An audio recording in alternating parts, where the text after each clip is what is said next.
Hey hello guys, আমি সৌম্য। আমার নতুন একটা ব্লগে তোমাদের অনেক অনেক ভালোবাসা।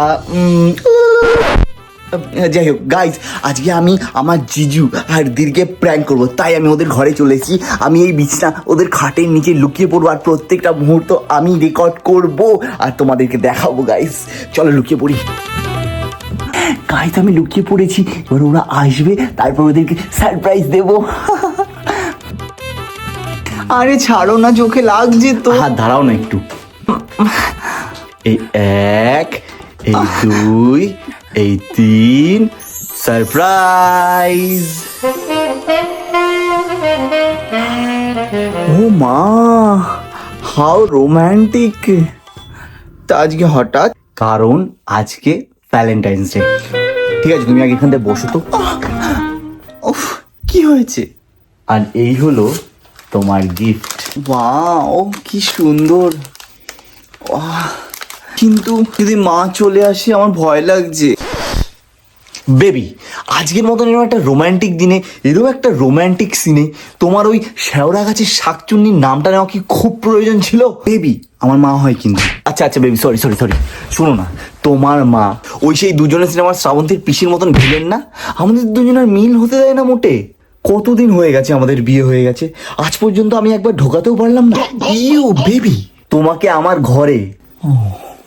আর তুমি যেটা ভাবছো সেটাও তো পারিনি আমি। কিন্তু বেবি, তুমি তো জানো মা রাগারাগি করে তোমাকে আমার সাথে দেখলে। এক্স্যাক্টলি, আমার প্রশ্নটাও ওইখানটায়। আমাদের কি বিয়ে হয়নি? আমি কি তোমাকে ভালোবাসি না? তুমি আমাকে ভালোবাসো না? আজ 1 বছর আমাদের বিয়ে হয়েছে, আমরা কি একটা মুহূর্তে একসাথে রোমান্টিক্যালি কাটাতে পেরেছি? আমার এই হাত মাঝে মাঝে আমাকে জিজ্ঞাসা করে আর কত ইউজ করবি আমাকে। তাই বেবি, আজকে তোমার মাও নেই, তোমার বাবাও নেই, দুজনেই গেছে কিটি পার্টিতে, আর আমরা করব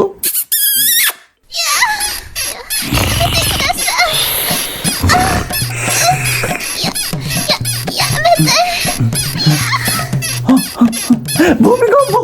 ভূমিকম্প বাঁচাও, ভূমিকম্প ভূমিকম্প। শ্বশুরের বাচ্চা। এই হোমো, তোর লজ্জা করে না? তুই দিদি বাবুর ঘরে এসে খাটের তলায় লুকিয়ে আছিস। আমি তো ব্লগ করতে এসেছিলাম, তোমাদের সাথে প্র্যাঙ্ক করতে এসেছিলাম, তোমাদের সারপ্রাইজ দিতে এসেছিলাম, কিন্তু তোমরা। আমি মাকে বলে দেবো, দাঁড়াও। আচ্ছা সরি সরি সরি, ভুল হয়ে গেছে। প্লিজ প্লিজ, তুই যা বলবি আমি তাই করে দেবো। তুই যা বলবি, যা চাইবি আমি তাই এনে দেবো, যা বলবি। ভেবে বলছো তো? হ্যাঁ হ্যাঁ, সত্যি কথা। ঠিক আছে, আমি যেটা চাই সেটা হলো আমার বয়ফ্রেন্ডের বাড়া। কি? তোমার কেমন ভাই? জামাইবাবুর সামনে লজ্জা শরম বলে কিচ্ছু নেই। জিজু, তুমি কোন দেশে থাকো? জাপান। আর সেই দেশে গোলাপ ফুলকে কি বলা হয়? বাড়া। এক্স্যাক্টলি, তুমি যেমন দিদিকে গোলাপ ফুল দিয়েছো, আমি আমার বয়ফ্রেন্ডের গোলাপ ফুল চাই, বয়ফ্রেন্ডের থেকে বাড়া চাই, বুঝলে? ও, আর এর ব্যবস্থা তুমি করে দেবে যাতে আমার মা বাবা কেউ জানতে না পারে।